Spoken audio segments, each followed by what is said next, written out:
Tudo bem, meus irmãos? Como é que vocês estão? Espero que vocês estejam bem, tá? Hoje eu vou trazer um assunto aqui que talvez seja um pouco diferente da proposta desse canal, dos assuntos que eu costumo trabalhar aqui com vocês. Mas toda vez que eu vou pensar num tema para gravar um vídeo, eu sempre tento considerar aquilo que tem sido emergente no meu coração, aquilo que tem queimado no meu coração. Um assunto que talvez tenha me provocado, ou um assunto que talvez eu tenha percebido que, sei lá, as pessoas estão meio perdidas em relação a ele, assim, e talvez Deus me dá um entendimento diferente, uma visão diferente, uma perspectiva diferente, que eu possa compartilhar e quem sabe não ajudar você que está aí do outro lado, né? Eu sempre penso nisso quando eu vou pensar nas minhas mensagens, sejam para gravar aqui para o canal, seja para ministrar na igreja. Eu sempre tento pensar com muito carinho, com muito cuidado sobre aquilo que eu vou falar. Então eu queria muito que você conseguisse ficar nesse vídeo até o final dele, para que a gente pudesse trabalhar esse tema junto, se ele for importante para você, é claro. É um vídeo que provavelmente vai ser voltado mais para o público solteiro do que para o público que já é casado, mas se você for casado e caiu nesse vídeo por curiosidade, acredito que Deus não te colocou aqui à toa. Pode ser que no decorrer desse vídeo ele me use para falar com você também que é casado, então se você entrou aqui, continua aí até o final, mas provavelmente ele vai atingir mais um público que é solteiro, porque é para essa galera que Deus tá querendo que eu fale, eu sinto isso de verdade, assim, eu sinto isso no meu coração. Bom, e nessas minhas andanças que eu tenho feito aí por conta do ministério, né, de ministrar numa igreja, de ministrar em outra, e até na minha própria igreja local, né, nesse contato aí que eu tenho tido com o povo de Deus, eu vejo que esse é um assunto muito latente no coração das pessoas, principalmente aquelas que estão solteiras, que estão esperando uma resposta de Deus nessa área, né? A gente vê um pouco de tudo, na verdade, a gente vê pessoas com dúvidas em relação a casamentos, porque se casaram errado, e esses casamentos acabaram culminando num divórcio, numa separação, pessoas que estão em situação de amigamento, de união estável. Hoje em dia é bem complicado, assim, existe de tudo um pouco.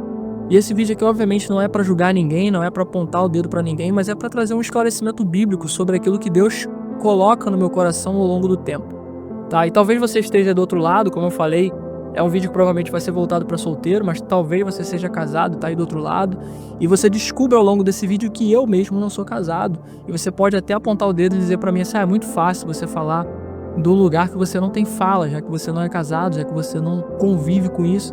Mas é algo para o qual eu me preparo muito, porque é um sonho que eu tenho, e como eu vejo muitos casamentos, principalmente no corpo de Cristo, infelizmente terminando em divórcio, eu tenho me preparado muito nesse período que Deus me permite estar sozinho, né? Me permite estar ali só vivendo para Ele, para que quando eu me casar eu diminua essa margem de erro, né? Eu tente casar o mais certo possível para que isso não aconteça. Eu sei que eu não tô imune disso acontecer, né? A gente está no mundo, é um mundo caído, é um mundo cheio de pecado, mas se a gente puder fazer as escolhas certas dentro da direção de Deus, dentro da vontade de Deus, por que não, né? Por que não acertar ao invés de fazer algo errado, algo fora da vontade de Deus, daquilo que Ele tem pra gente? Então é com base nesses entendimentos que Deus tem me dado ao longo desse período de processo, de preparo, para que um dia eu tenha a minha casa, para que um dia eu tenha minha esposa, tenha meus filhos e minha família. É com base nesses estudos e com base na Bíblia que eu quero compartilhar com vocês aquilo que eu vou compartilhar nesse vídeo, tá bom? Então vamos lá. Bom, o primeiro ponto que eu tenho percebido, galera, nas igrejas, esse vídeo aqui talvez vai ficar um pouco longo, mas eu quero que você tenha um pouco de paciência, é que as pessoas estão entendendo o casamento de uma forma muito errada, né? Principalmente nós que somos cristãos. Eu super entendo as pessoas que não seguem a Cristo, as pessoas que não têm uma vida cristã, que estão lá fora, que estão no mundo. Eu super entendo essas pessoas entenderem o casamento com um propósito distorcido. Afinal de contas, o casamento para elas tem um propósito, mas para nós que somos cristãos, o casamento tem outro propósito e deveria carregar um peso muito maior. O casamento ele está sendo extremamente banalizado e, cara, eu não tô falando só do meio secular, eu não tô falando somente dos não cristãos, eu tô falando do meio cristão. Eu tô vendo pessoas lidando e tratando casamento, divórcio e separação de família como se fosse uma coisa corriqueira. Ah, não deu certo, separa e casa com outro, não deu certo, separa e casa com outro, não deu certo, separa e casa com outro. Eu vejo pessoas que viveram processos específicos padronizando seus processos, padronizando seus testemunhos, como se Deus fosse agir na vida de outras pessoas da mesma forma que agiu na dela, só porque ela carrega um testemunho naquele sentido. E isso tem gerado muita confusão no nosso meio, no meio cristão. Tem muita gente casando errado e tem muita gente separando errado, tem muita gente saindo da vontade de Deus saindo do propósito que Deus tem para o casamento, justamente por conta de toda essa confusão e por conta dessa banalização do casamento. E hoje eu quero te trazer uma visão do coração de Deus em relação ao casamento, do porquê o casamento tem que ser algo muito importante para você. E quando a gente pensa em algo importante, a gente pensa logo em responsabilidade e comprometimento com essa coisa. Cara, Deus não vai te entregar uma coisa que é extremamente preciosa para Ele para que você banalize, para que você trate aquilo ali como não sendo uma pedra preciosa, como é para o coração de Deus. O casamento é isso para Ele. Tanto que a narrativa da história de Cristo com a igreja é baseada no casamento. A figuração que Deus usa para fazer a relação entre Cristo e a igreja é justamente a relação de um casamento. Então, no princípio, a palavra vai dizer como que Deus estabeleceu o casamento de Adão e Eva. Vai dizer: e deixará o homem seu pai e sua mãe, se unirá à sua esposa, e esses se tornarão uma só carne. O que Deus está dizendo é que a partir do momento que o casamento acontece, o homem e a mulher eles deixam de ser duas pessoas individuais e eles se tornam uma pessoa unitária, ou seja, se tornam um mesmo corpo. E esse corpo tem uma cabeça, e debaixo dessa cabeça tem alguém que está submisso, que é todo o corpo. Olha para o nosso corpo, irmãos, vamos falar um pouquinho de fisiologia aqui, vamos falar um pouquinho de biologia, né? Olha para o nosso corpo físico. A gente tem uma cabeça pensante, o nosso cérebro, e ele comanda todas as partes do corpo abaixo dela, né? Ou seja, nada no nosso corpo funciona sem que o nosso cérebro dê um comando. Então, a cabeça do corpo é o que dirige, é o que dá a direção. E veja se o casamento não é exatamente essa figuração. A Bíblia vai dizer que o homem é o cabeça da casa e a mulher está em submissão ao homem. Isso não significa que a mulher deve se humilhar ao homem, mas significa que ela deve estar debaixo da mesma missão que o homem, né? O homem dá a direção para sua casa, para sua esposa e para os seus filhos, e estes o seguem como sendo o seu corpo. A mulher e o homem se tornam um só. E quando eu paro para pensar nessa perspectiva, vamos pensar em como aconteceu com Jesus em relação à igreja. Olha como que Deus constrói um cenário perfeito para fazer esse comparativo do casamento.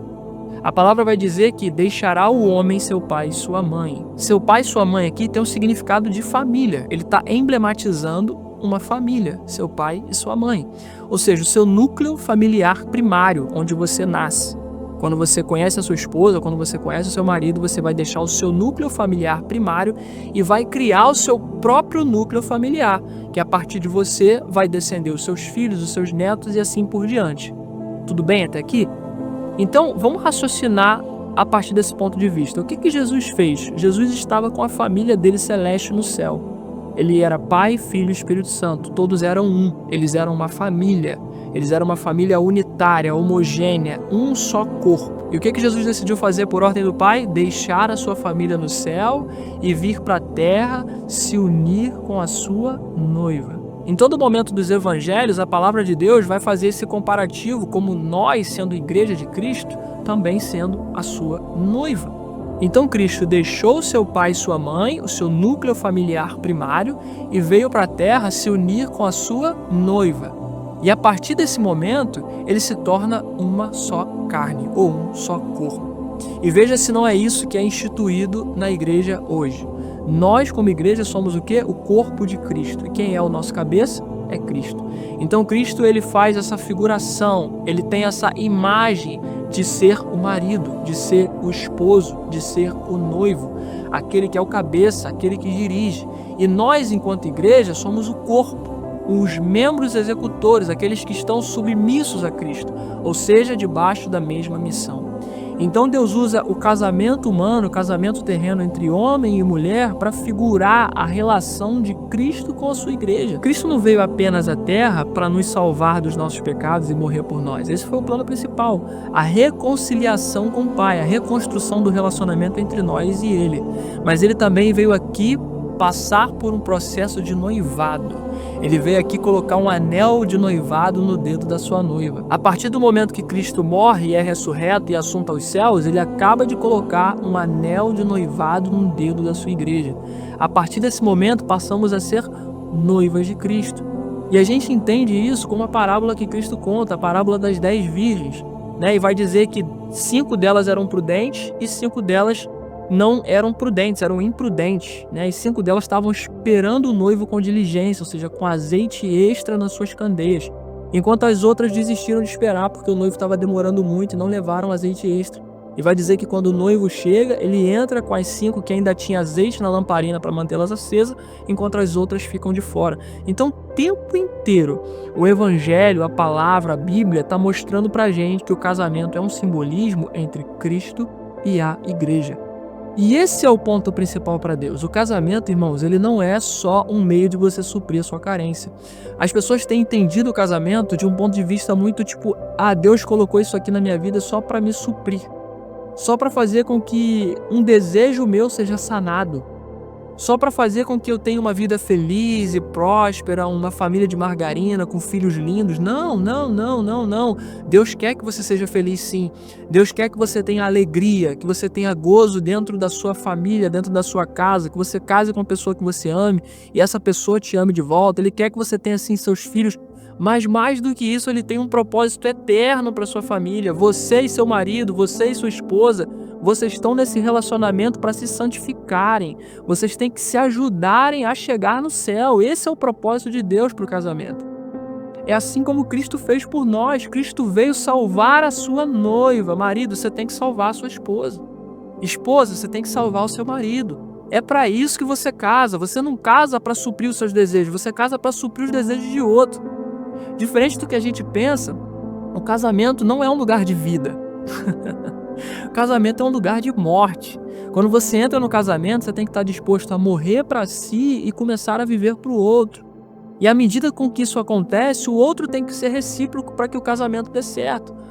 Caso contrário, se um dos dois não cumprir esse papel de morrer para si para viver para o outro, queridos, o casamento não dá certo. É por isso que tem muitos casamentos hoje que são unilaterais. Casamentos que viraram verdadeiros contratos de negócio. Sabe, as pessoas entram no casamento para serem supridas. Não, eu estou entrando no casamento para ser feliz. Não, meu irmão, se você está entrando no casamento para ser feliz, você já está entrando errado. Você tem que entrar no casamento para fazer o outro feliz. E o outro entrando no casamento para fazer você feliz, ambos serão felizes. É uma completude, é um quebra-cabeça. Quando Deus faz Eva para Adão, ele declara que vai fazer para ele uma auxiliadora que lhe corresponda. O que é isso? Completude, irmãos. Um quebra-cabeça. O que falta em Adão tem Eva, o que falta em Eva tem Adão. O problema é que a gente quer casar com um espelho. A gente quer casar com uma pessoa que seja idêntica a nós mesmos. E é por isso que muitos casamentos não estão dando certo, porque a palavra é muito clara quando ela diz assim como ferro afia o ferro, um irmão afia o outro. O casamento é para isso, o casamento é para te afiar. O casamento são duas pessoas opostas que se atraíram e elas estão ali construindo santidade um no outro para que no final eles possam santificados encontrar a Cristo. Então é um simbolismo muito poderoso, irmãos. Isso aqui no coração de Deus tem um propósito eterno. Tem um propósito de te levar para a eternidade, de te fazer morar com Ele. O casamento não é para suprir a sua carência. E talvez você esteja do outro lado falando assim, cara, mas como é que você sabe disso se você nunca foi casado? Tá na Bíblia, irmão, é só você ler Bíblia. De Gênesis a Apocalipse, Deus está mostrando pra gente o plano dele pro casamento. O plano de Deus pro casamento é que nós nos unamos com uma pessoa, nos tornemos uma só carne e a partir disso a gente entenda o amor de Cristo pela igreja. E o amor que a igreja tem que ter por Cristo. A própria palavra de Deus vai dizer, maridos, amem suas mulheres como Cristo amou a igreja. Como que Cristo amou a igreja, irmãos? Ele amou a igreja ao ponto de entregar a sua vida por ela. E hoje tem muitos maridos que não estão conseguindo entregar a sua vida pelas suas esposas. Eles estão querendo suprir os seus próprios desejos. Então se a mulher já não está atendendo aquilo que ele queria que fosse atendido, ele vai procurar outra.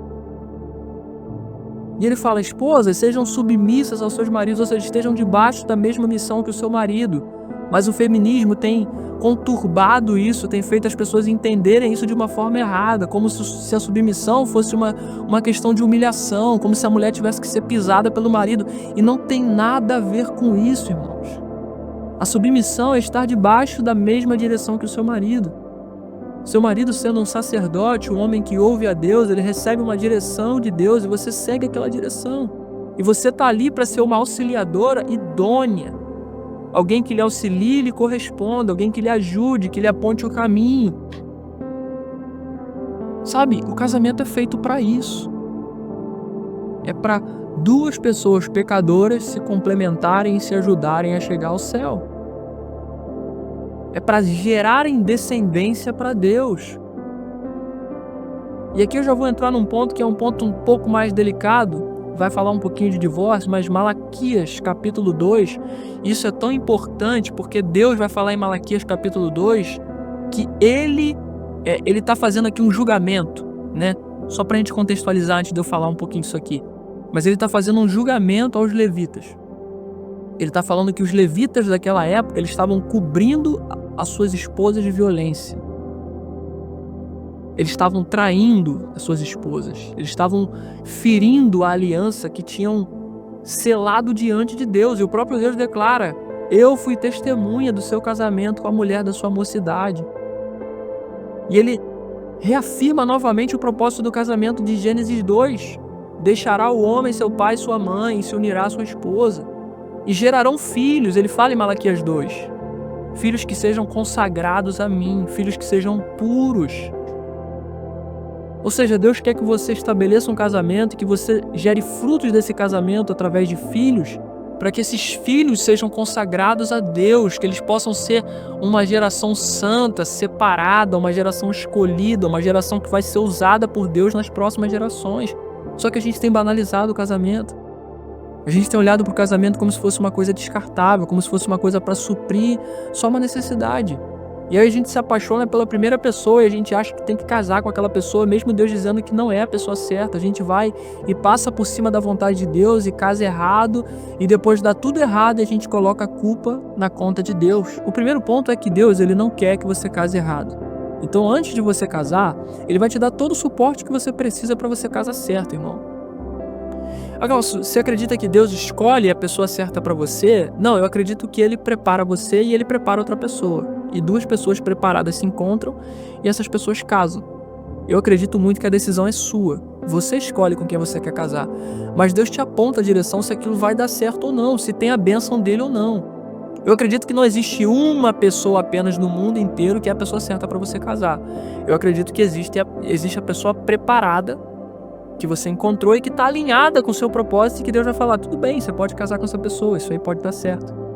É isso que eu acredito, de verdade. Eu não tiro a nossa responsabilidade da escolha.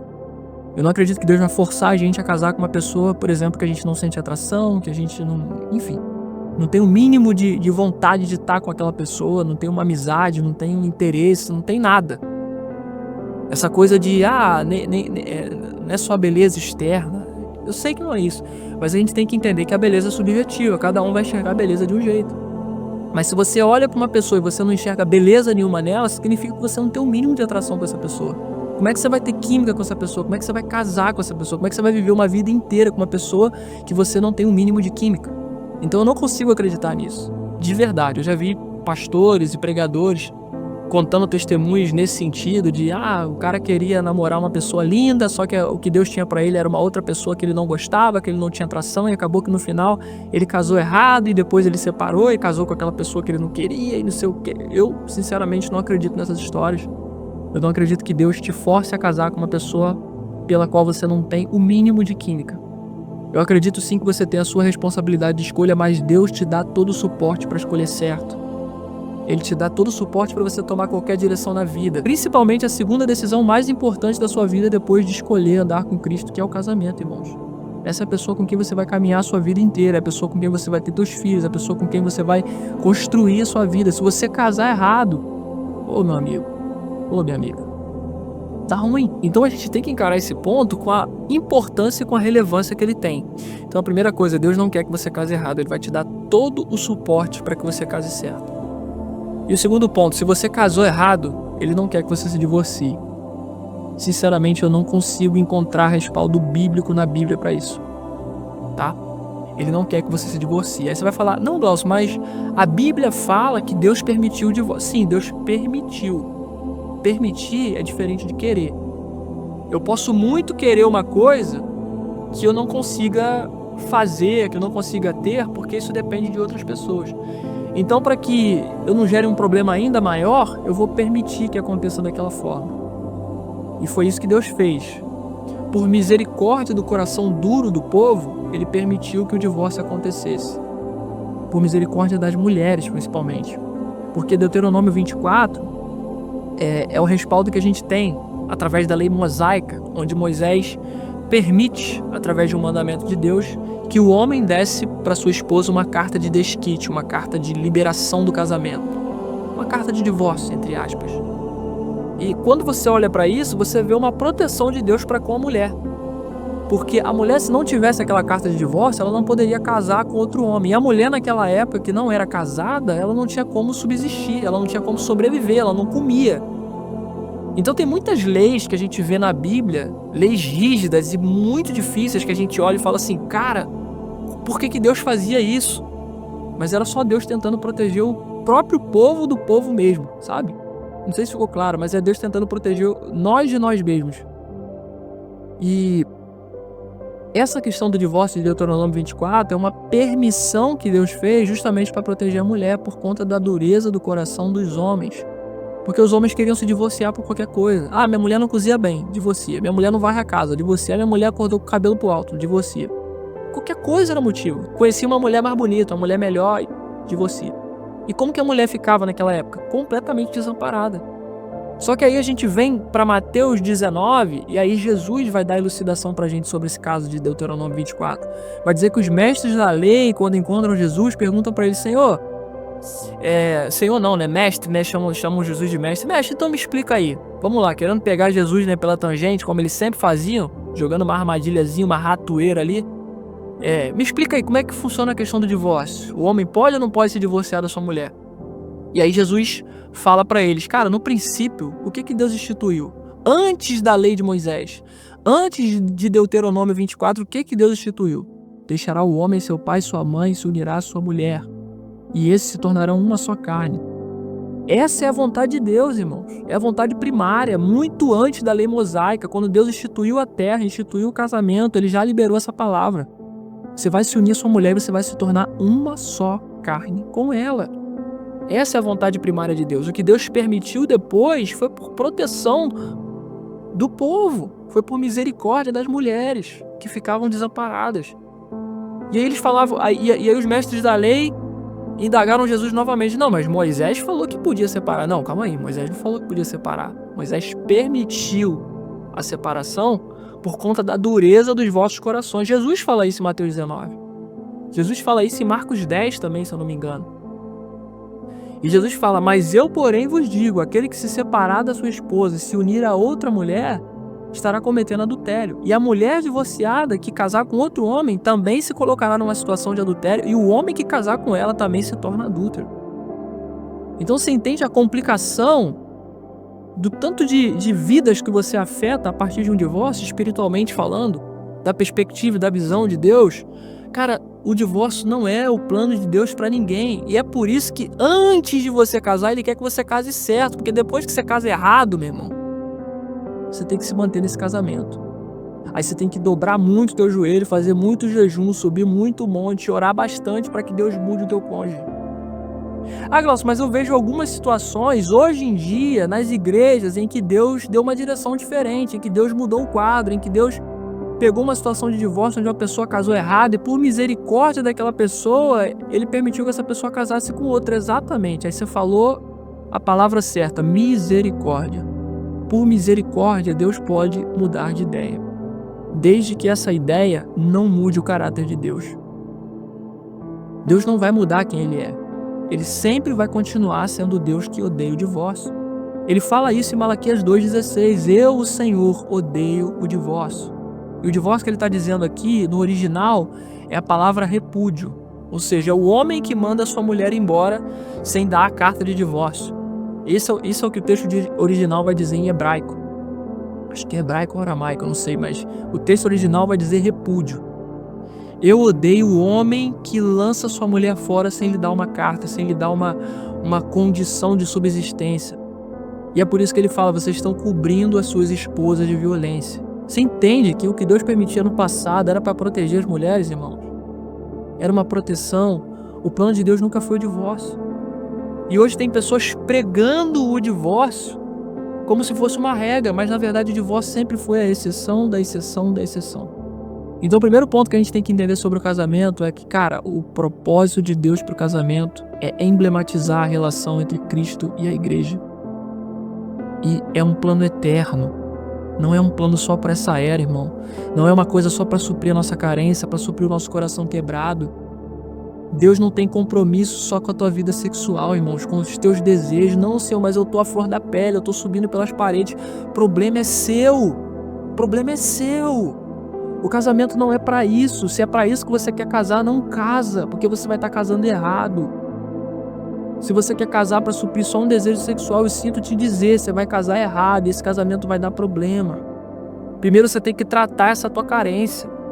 Você tem que tratar esses teus problemas sexuais, essa sua compulsão, antes de você casar. Porque se chegar no momento dentro do teu casamento que o motivo pelo qual você casou, que é o sexo, faltar, você vai procurar fora. E o teu casamento vai acabar em adultério e, consequentemente, em divórcio. Então você entende a problemática, você entende os desdobramentos de uma decisão impensada, de uma decisão sem ter a direção correta de Deus, irmãos, em nome de Jesus. Em nome de Jesus, que a gente entenda de uma vez por todas o propósito real do casamento.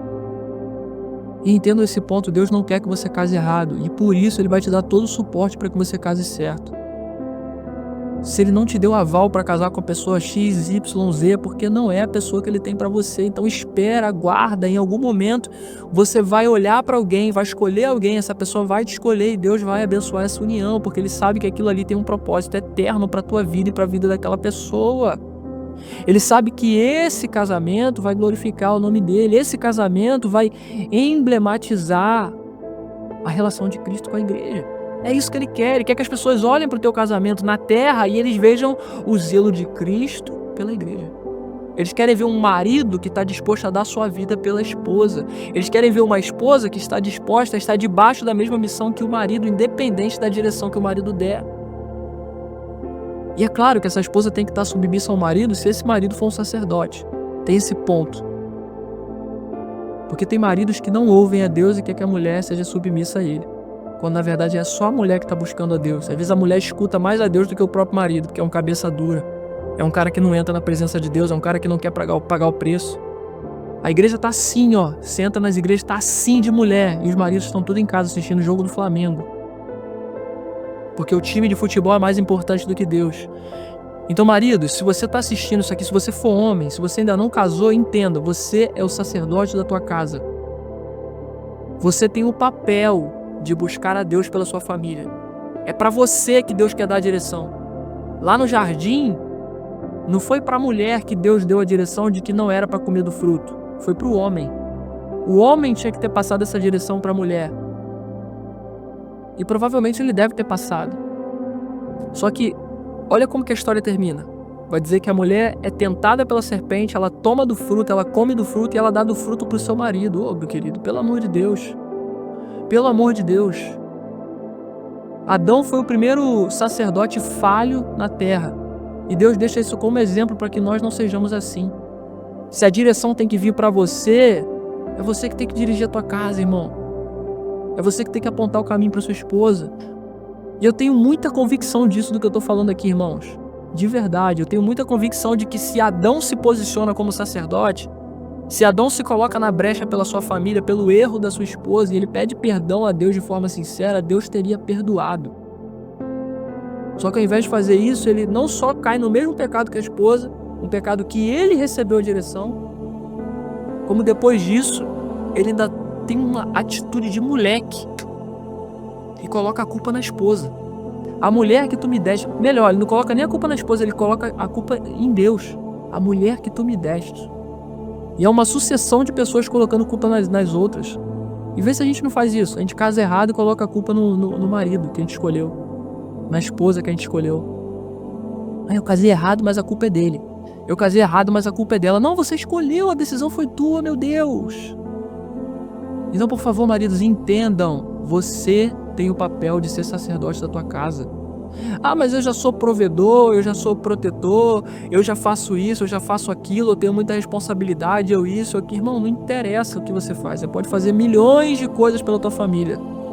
Se você não busca a Deus por ela, você está deixando de cumprir o principal propósito pelo qual Deus te deu um casamento: ser o sacerdote da tua casa. As igrejas estão assim, irmãos. De novo, estão assim, de mulheres buscando pelos seus maridos. Os caras estão em casa assistindo jogo de futebol, jogando videogame, assistindo Netflix. E homens que se dizem cristãos. O pior de tudo é isso. Homens que se dizem cristãos. Casamento não é pra isso, irmãos. Minha querida, se você tá me ouvindo e você for mulher, escolha o homem certo. Escolha um homem que você enxergue nele um sacerdote, um homem que vai se colocar na brecha pela tua casa, por você, pelos teus filhos. Não um homem que só tenha dinheiro ou beleza, que você vai dizer assim, nossa, ele é bonito e ele vai prover o meu lar. Não, esse homem tem que buscar a Deus. Se esse homem for um homem temente a Deus, o resto é consequência. A palavra de Deus diz, busque o reino dos céus e sua justiça, e todas as outras coisas lhe serão acrescentadas. Mesmo que você conheça um cara que agora não está numa situação financeira legal, que não seja o cara mais abastado, que não seja o cara com a melhor profissão, talvez você tenha que andar de ônibus com ele durante um tempo nos primeiros encontros, porque ele ainda não tem grana para comprar um carro. Mas acredita no que eu tô te falando, se esse cara for temente a Deus, o resto é consequência. Esse cara vai te santificar e você vai santificar ele. E eu quero falar para os homens também, se você está assistindo esse vídeo, cara, encontre uma mulher que você olhe para ela e enxergue submissão. Não no sentido de você, eu vou humilhar a minha mulher e ela vai fazer tudo o que eu quero cegamente. Não. No sentido de saber que se você tem uma direção de Deus, ela vai te ajudar a seguir. Ela vai te ajudar a construir aquele castelo junto com você. Ela vai, de degrau em degrau, construir aquela escada junto contigo. Você já percebe isso no início.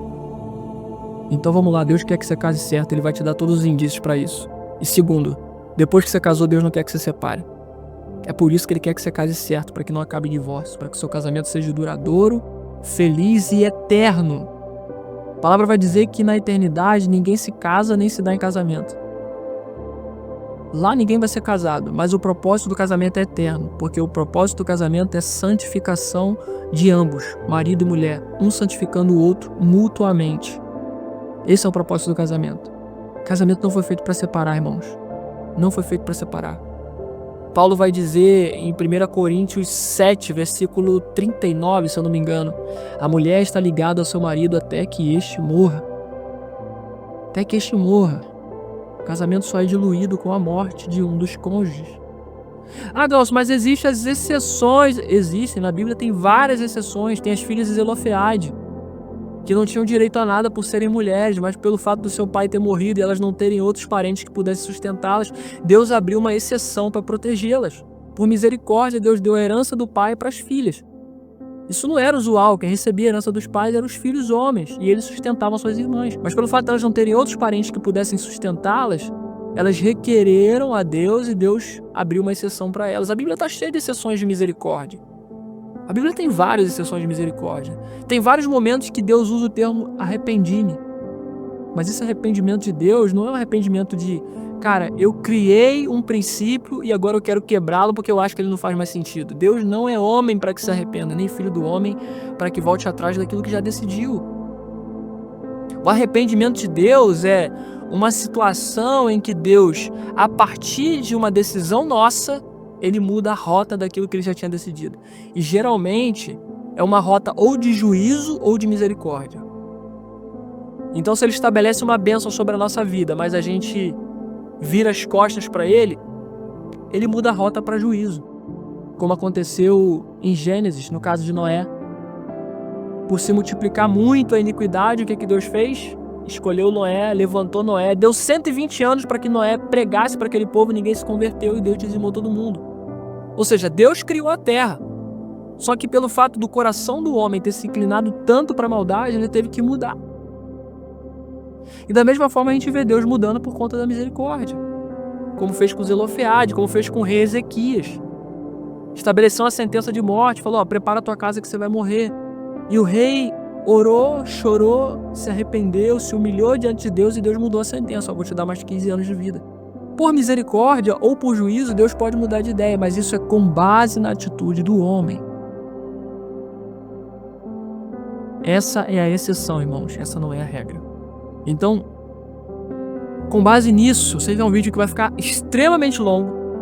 Talvez você não tenha tido paciência para assistir até o final, mas se você chegou até aqui, eu quero te dizer, cara, você realmente está preparado para casar? Talvez você fale para Deus assim: Senhor, teu filho ou tua filha está pronta, pode mandar. A partir desse vídeo, você realmente acha que está preparado ou preparada para casar? Entendendo o propósito e a importância que isso tem no coração de Deus, você está realmente preparado ou preparada para casar? Pensa nisso, irmãos. Pensa nisso com carinho. E seja sincero com você mesmo. Pare de cobrar a Deus algo que você sabe que ainda não está preparado para receber. Se prepara primeiro. Entenda sobre o casamento, entenda sobre os desdobramentos do casamento, entenda sobre a escolha certa.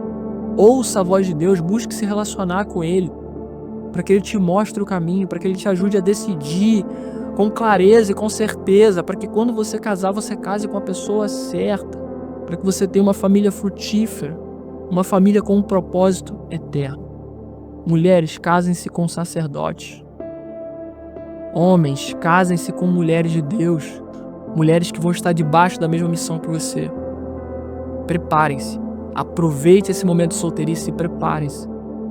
E para você que está vivendo uma situação talvez de divórcio, de separação ou alguma coisa nesse sentido, ore a Deus. Para de dar ouvido para o que as pessoas falam. As pessoas têm falado muita besteira. Muita besteira. O divórcio se tornou uma coisa banal dentro da igreja. Isso não deve ser a regra. Isso tem que ser exceção. Busque em Deus qual é a vontade dele. Se for a vontade dele ser misericordioso com você e mudar a rota, talvez você tenha casado errado, e ele tenha te dado sinais e você acabou se atabalhoando e fez do teu jeito e acabou casando errado, e Deus quer ser misericordioso com você e vai te dar a direção de que tá tudo bem, você pode casar com outra pessoa. Amém, irmão. Mas entenda que isso não é a regra, isso é a exceção. Então, busquem sempre a direção de Deus. E quando você ouviu o que ele te falou, ouça e obedeça. Amém? Fique com essa palavra, espero que ela seja edificante para a tua vida, espero que ela te ajude a entender um pouco mais sobre casamento e que gere fome e sede em você, assim como gerou em mim, para buscar na palavra a importância do casamento para Deus e como que isso é relevante para o coração dele. Eu tenho para mim que tudo na nossa vida a gente tem que pensar da seguinte forma: se é o que Deus ama, eu tenho que amar; se é o que Deus odeia, eu tenho que odiar. São poucas as coisas que a Bíblia fala que Deus odeia, mas aquilo que ele odeia, ele tem aversão e ele luta contra. A palavra vai dizer que ele mesmo declara isso sobre ele, que ele odeia a idolatria. Então você vê o tempo todo Deus gerando juízo sobre o povo de Israel por conta da idolatria. Ele luta contra a idolatria. A palavra vai dizer que 7 coisas Deus detesta e a última, se eu não me engano, é 7 coisas ou 8 coisas, né? Acho que está em Provérbios, se eu não me engano, que Deus detesta, e a última delas ele odeia, que é aquele que gera contenda entre os irmãos. Ou seja, o fofoqueiro que gera pinima dentro da igreja ou na rua, em qualquer lugar que você... E contra essas pessoas ele luta contra. E tem uma outra coisa que Deus vai dizer que odeia na Bíblia. E eu já citei aqui Malaquias 2,16. Eu, o Senhor, odeio o divórcio. E se ele odeia isso, ele luta contra. E se Deus está lutando contra, quem é você para lutar a favor, irmão? A gente tem que fazer força, irmão, para amar o que Deus ama e para odiar o que ele odeia. Independente se isso vai ser benéfico ou se isso vai ser maléfico pra gente. Independente se isso vai a favor ou contra os nossos próprios desejos. A gente tem que querer sempre escolher a vontade de Deus. Eu sei que é difícil, mas é possível se a gente tentar. E Deus valoriza a nossa tentativa. É isso, fiquem com esse vídeo, um beijo no coração. Se ele fez sentido pra você, deixa nos comentários o que você achou. Não esquece de deixar um joinha, que isso ajuda a dizer pro YouTube que esse vídeo é relevante não só pra você, mas pra outras pessoas que estão passando por esse problema e por essa dúvida. E se inscreve nesse canal, porque isso é o mais importante, cara. Você se inscrevendo nesse canal, você vai sempre estar por dentro de assuntos não só como esse, mas outros que eu tenho compartilhado aqui, daquilo que Deus tem colocado no meu coração. Amém? É isso, fiquem com Jesus e lembre-se, Jesus é o centro. Até a próxima.